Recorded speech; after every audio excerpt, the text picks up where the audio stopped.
placer para mí darte la bienvenida aquí en Bruselas. La última vez que el ministro Rodríguez estuvo en Bruselas, hace casi un año y medio, firmamos el acuerdo de diálogo político y cooperación junto con los 28 Estados miembros de la Unión Europea. Este fue un momento histórico para las relaciones entre Unión Europea y Cuba. Hoy nos reunimos para completar el cambio de página y lanzar nuestro trabajo conjunto para la implementación de este acuerdo. Hoy acabamos de celebrar la primera reunión del Consejo Conjunto UE-Cuba, el máximo órgano de dirección en virtud del nuevo acuerdo. El acuerdo, que está en aplicación provisional desde noviembre pasado, puso fin a una anomalía. Hasta ahora, Cuba ha sido uno de los pocos países del mundo sin vínculos contractuales con la Unión Europea. Esto a pesar del hecho que la Unión Europea es el primer socio comercial de Cuba, el primer inversor y su principal socio de desarrollo. El acuerdo brindará ahora nuevas oportunidades para más inversión y más intercambio comercial entre nosotros. También nos permitirá apoyar mejor el proceso de reforma económica y social de Cuba y contribuir a su desarrollo sostenible. Hoy firmamos un nuevo programa de cooperación en energías renovables por un valor de 18 millones de euros, cuyo objetivo es ayudar a Cuba a alcanzar su ambiciosa meta de obtener el 24% de la electricidad del país a partir de fuentes de energía renovables. Se está preparando otro proyecto de 21 millones de euros sobre seguridad alimentaria y agricultura sostenible. También hoy hemos acordado continuar fortaleciendo los intercambios y la cooperación culturales. Este es el Año Europeo del Patrimonio Cultural y el próximo año celebraremos un cumpleaños importante. La Habana celebrará sus 500 años y estamos identificando formas de celebrar la ocasión con Cuba, incluida la visita de la Orquesta de Jóvenes Europeos. Hoy hemos decidido iniciar también 5 nuevos diálogos en áreas que son importantes para ambas partes. Hemos acordado cooperar más estrechamente en la no proliferación de las armas de destrucción masiva. Estamos estableciendo también un nuevo diálogo sobre el control de las armas convencionales, muy importante en la región. Hemos acordado cooperar en la aplicación de la Agenda 2030 y considerar juntos el potencial de la cooperación triangular en terceros países. El comisario Mimica visitará La Habana en julio próximo para fortalecer nuestro diálogo y nuestra cooperación en esta área. Hemos acordado también institucionalizar nuestro diálogo sobre derechos humanos como un pilar clave de nuestra relación. Nos basaremos en nuestras consultas informales iniciadas en 2015 en esta área. Y hoy hemos acordado las fechas y los lugares de las primeras reuniones de los 5 diálogos políticos que tendrán lugar todos, sea en Bruselas o en La Habana, entre octubre 2018 y marzo 2019. Español. La Unión Europea quiere trabajar más estrechamente con Cuba en temas de interés común en el Caribe y en América Latina. Cuba ha desempeñado un papel muy positivo en la resolución de conflictos y en la ayuda a los procesos de transición. Por ejemplo, al alcanzar el acuerdo de paz entre el gobierno colombiano y las FARC, también damos la bienvenida a la disponibilidad de Cuba para acoger las conversaciones de paz con el ELN. Esperamos que Cuba también pueda desempeñar un papel al abordar la situación en Venezuela. Queremos reforzar también el diálogo con Cuba, aprovechando que ostenta la presidencia pro tempore de la CEPAL durante los próximos 2 años. La reunión de la semana pasada en La Habana de la Comisión Económica de las Naciones Unidas para América Latina fue inaugurada por el secretario general, Antonio Guterres, quien estará mañana en el Colegio de Comisarios dando testimonio de la importancia de esta organización. Queremos construir una asociación más estrecha con Cuba, basada en el diálogo sincero y respetuoso, el respeto mutuo y la cooperación efectiva. Allow me to say one final word in English. Permítame decir ahora unas palabras en inglés.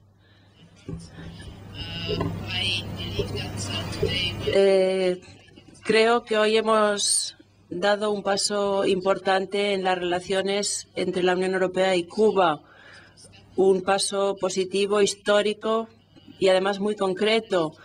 Hemos conseguido hacer avanzar nuestras relaciones a un nivel completamente distinto respecto al pasado. Seguimos teniendo diferencias en algunos ámbitos, pero esto es una intervención, una cooperación concreta, en cooperación en ámbitos fructíferos para nuestros pueblos, un pequeño elemento de noticias positivas en un mundo cada vez más movido, mostrando que la perseverancia puede conseguir buenos resultados diplomáticos. Tenemos un programa, nuestros equipos tienen un programa muy cargado ante nosotros. El próximo Consejo será dentro de un año. Y como les he dicho, nos hemos puesto de acuerdo sobre un programa muy intenso en cuanto a la cooperación. Le agradezco personalmente su compromiso y, de nuevo, espero poder seguir en esta cooperación, que no siempre será fácil, pero muy importante. Thank you very much, Ministro Rodríguez. Gracias, Ministro Rodríguez. Del primer Consejo Conjunto es un paso de avance significativo en las relaciones entre la Unión Europea y Cuba. Ambas partes coincidimos en su importancia para la aplicación práctica del acuerdo de diálogo político y cooperación que hemos firmado. Constituye una demostración de la voluntad de ambas partes de continuar consolidando el marco bilateral mutuamente acordado sobre bases de respeto, reciprocidad e igualdad soberana. El estado actual de las relaciones Unión Europea-Cuba evidencia la capacidad de construir espacios para el diálogo y la cooperación en beneficio mutuo y el propósito de privilegiar los elementos que nos unen por encima de los que nos diferencian. En efecto, hemos acordado la celebración de 5 importantes diálogos sectoriales, como son el de desarme y no proliferación de armas de destrucción masiva, el tráfico ilícito de armas pequeñas y ligeras y otras armas convencionales, las medidas coercitivas unilaterales, los derechos humanos y la Agenda 2030 para el desarrollo sostenible. Cuba considera a la Unión Europea como un importante socio comercial y económico. Existen condiciones favorables y oportunidades para el incremento de las relaciones económico-comerciales y de inversión y para una participación más activa de la Unión Europea en nuestros planes de desarrollo económico y social. Muestra del buen estado de la cooperación entre la Unión Europea y Cuba es la firma del primer convenio de financiación para un proyecto de energía renovable y eficiencia energética. Deseo agradecer la tradicional posición de la Unión Europea de rechazo a la política de bloqueo contra nuestro país. El gobierno del presidente Donald Trump ha endurecido la aplicación del bloqueo, especialmente en el sector financiero, y ha incrementado la agresividad en su aplicación extraterritorial contra bancos y compañías europeas. El bloqueo continúa representando el principal obstáculo para el desarrollo pleno de los vínculos económicos, comerciales y financieros entre la Unión Europea y Cuba. Hemos tratado diversos asuntos, como ha explicado mi estimada amiga y alta representante Federica Mogherini. La parte cubana ha enfatizado en la necesidad de que en las relaciones con los países de la América Latina y el Caribe prevalezcan el respeto pleno a los propósitos y principios de la Carta de las Naciones Unidas y los principios que incluye la proclama de la América Latina y el Caribe como zona de paz. Cuba y la Unión Europea comparten relaciones históricas basadas en lazos culturales y de amistad entre los pueblos que deseamos preservar y profundizar. Nos sentimos satisfechos al ratificar la importancia del acuerdo constitutivo de la Fundación Unión Europea, América Latina y el Caribe, EULAC. Quiero agradecer de manera personal a la alta representante, al Servicio Europeo de Acción Exterior, al comisario Mimica y a la Comisión Europea y a los Estados miembros por este acontecimiento notablemente exitoso que ha sido la celebración del primer Consejo Conjunto de la Unión Europea y Cuba, que anuncia una etapa promisoria en los vínculos bilaterales. Muchas gracias, Federica. Thank you very much. We'll take one. Bien, un par de preguntas. Por favor, preséntense y el medio de comunicación por el cual trabajan cuando hagan la pregunta. Hola, Tony Cerdá, de la agencia de noticias Agence France Presse. Ustedes han hablado en la presentación de que hay diferentes diálogos, uno sobre medidas coercitivas, me imagino que en eso se refiere a las medidas impuestas por Trump, por Estados Unidos a la isla. Quería una pregunta concreta para el canciller. ¿Cuál es el objetivo de discutir sobre estas medidas coercitivas con la Unión Europea? ¿Es tenerla como un aliado frente a Trump? ¿Cuál es el objetivo concreto que buscan con este diálogo? Pour Madame Mogherini, c'est une question aussi liée à cette dialogue. Una pregunta relacionada con este diálogo sobre medidas coercitivas. La experiencia que tiene la Unión Europea con Cuba y el embargo de Estados Unidos puede resultar útil en el actual contexto con Irán. Esas son las medidas en las que se puede imaginar, o bien cuáles son las medidas que se están imaginando en estos momentos para responder a las posibles consecuencias de las sanciones que impondría Estados Unidos a las empresas europeas. Gracias. Sí, en efecto, hemos acordado la realización de diálogos bilaterales entre la Unión Europea y Cuba en 5 ámbitos diferentes. Uno de ellos es el del desarme y la no proliferación, otro es el de los derechos humanos, el de la Agenda de Desarrollo 2030 para el desarrollo sostenible y también el de medidas coercitivas unilaterales.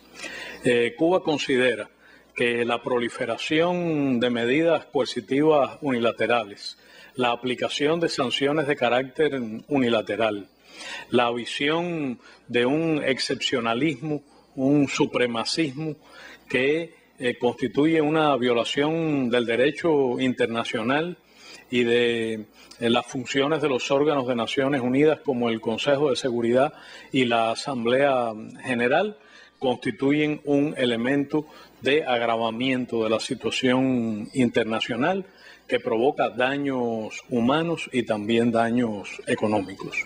Este diálogo no está enfocado específicamente al tema del bloqueo económico, comercial y financiero impuesto por el gobierno de los Estados Unidos contra Cuba, sino a la aplicación de sanciones unilaterales, de medidas coercitivas unilaterales que son contrarias al derecho internacional, a la Carta de las Naciones Unidas y cuyos efectos de carácter humanitario provocan daños considerables a la gente, en especial a las familias de menos ingresos.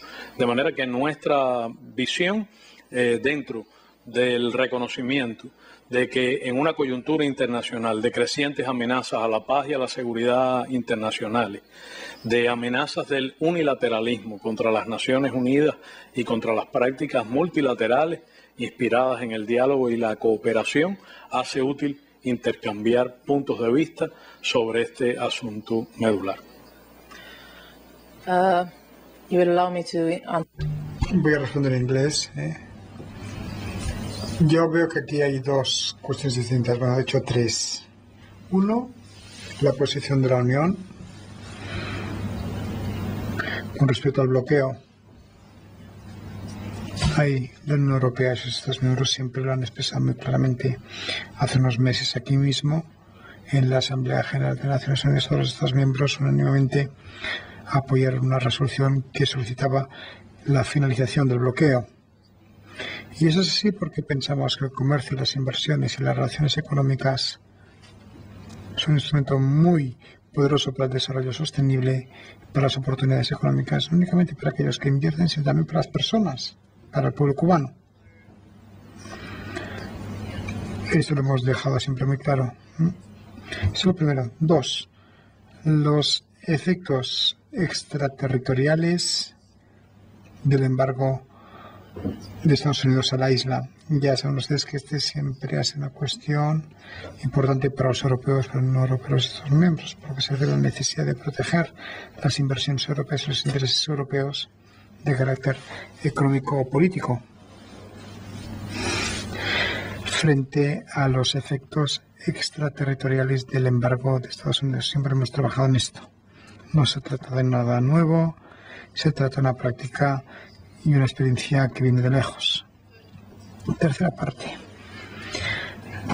La conexión que usted ha establecido entre la experiencia que hemos mantenido en el pasado y durante estos años sobre los efectos extraterritoriales de las sanciones de Estados Unidos en el caso cubano y después la nueva situación que se plantea ahora con Irán. Yo no mezclaría ambas cosas, porque ambos países son muy distintos el uno del otro.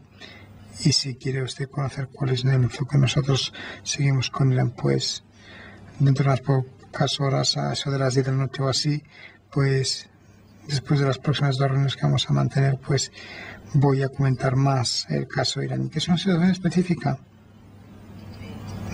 muy detallada en su naturaleza de los mecanismos. Por lo tanto, yo no establezco ningún vínculo, ninguna comparación. Pero sí tenemos un enfoque consolidado europeo por lo que se refiere a defender y proteger los intereses económicos de la Unión. Pero bueno, más allá de eso, yo no quiero establecer ningún nexo entre ambos casos. Pues gracias. Una pregunta más y después vamos a concluir la conferencia de prensa. Hola, Esther Herrera, France 24 Español. Tengo una pregunta para ambos, para el representante y el canciller. Quedan 5 días para las elecciones en Venezuela. Han comentado la situación. ¿Están preocupados? ¿Cuba se ofrecería, por ejemplo, en el marco de la presidencia del CEPAL, a mediar ante la situación que vive actualmente Venezuela? Gracias. Seems to me more a question for the minister. Es más bien una pregunta para el ministro. Hemos hablado de la situación en Venezuela, como siempre lo hacemos, como hemos discutido también la situación en la región de manera más amplia, no solo Venezuela, temas relacionados con las relaciones Unión Europea, América Latina y Caribe y las relaciones con varios países en la zona que son estratégicas para nosotros. Ya saben cuál es la posición de la Unión Europea sobre Venezuela y en cuanto a las próximas elecciones el domingo, si no me equivoco. Hemos pedido y seguimos pidiendo un proceso que pueda ser creíble, con la participación de todas las fuerzas políticas, transparente y con un calendario que lo permita. Parece ser que de momento no es así. Volveremos en el próximo Consejo de Exteriores a debatir el tema. Yo personalmente creo que Cuba podría tener un papel positivo para intentar evitar más acontecimientos negativos y ayudar a un diálogo, una solución política. La Unión Europea siempre ha fomentado que el gobierno de Caracas y la oposición participen en una solución negociada con respeto, con un diálogo político y, como decimos, la esperanza es lo único que se pierde. Entonces tenemos aún esperanzas, aunque debo decirles que las señales que recibimos de Venezuela no son alentadoras. Ahora, si cualquier actor en la región puede tener un papel positivo para reabrir unas negociaciones que tengan sentido con un diálogo político, pues será bienvenido y apoyado por la Unión Europea. Esos temas de la agenda regional europea y de la agenda regional latinoamericana y caribeña y de la situación internacional. En muchos temas tenemos visiones comunes, en otros tenemos diferencias. Este es un tema en el que prevalecen las diferencias. En opinión de Cuba, Venezuela es un Estado soberano que debe ser tratado por la comunidad internacional sobre la base de los propósitos y principios de la Carta de las Naciones Unidas y los principios de la Proclama de Paz para la América Latina y el Caribe, que incluye el derecho inalienable a la libre determinación para escoger el sistema económico, político, social y cultural de cualquier pueblo y la no injerencia en los asuntos internos. En nuestra opinión, Venezuela es un Estado soberano con un gobierno legítimamente electo. Es un país que ha realizado más elecciones en los últimos años que cualquier Estado europeo, latinoamericano o caribeño, que merece respeto, que solo corresponde a los venezolanos decidir sobre sus asuntos internos. Para Cuba, la próxima celebración de las elecciones presidenciales en Venezuela es motivo de esperanza y de confianza en que los venezolanos hallen solución a los asuntos que solo han de resolver ellos porque son de su estricta soberanía. He coincidido con la alta representante en que las diferencias deben ser siempre resueltas sobre la base del diálogo y la cooperación y la aplicación estricta del derecho internacional. He explicado nuestra oposición a la aplicación de medidas coercitivas unilaterales, como las sanciones ilegales que aplican algunos estados contra la República Bolivariana de Venezuela sin ningún respaldo del Consejo de Seguridad ni de la Asamblea General de las Naciones Unidas. Cuba presidirá la Comisión Económica para la América Latina y el Caribe de las Naciones Unidas en los próximos 2 años, que tiene un mandato especialmente dirigido al desarrollo económico y social de la región, que no trata directamente asuntos políticos, pero que servirá sin duda para impulsar los caminos de integración, diálogo regional y contribuir a revitalizar el papel de los mecanismos que la región se ha dado, como la Comunidad de Estados Latinoamericanos y Caribeños, para favorecer ese proceso. Hemos tratado también la importancia de la próxima reunión de cancilleres de la Unión Europea y la Comunidad de Estados Latinoamericanos y Caribeños, que ocurrirá precisamente aquí en Bruselas a mediados del mes de julio y que será un ámbito excelente para discutir sobre la agenda birregional. I think we've exhausted the time that we have. Creo que hemos agotado el tiempo. Gracias al ministro y a la alta representante. Con esto concluimos la rueda de prensa. Well done.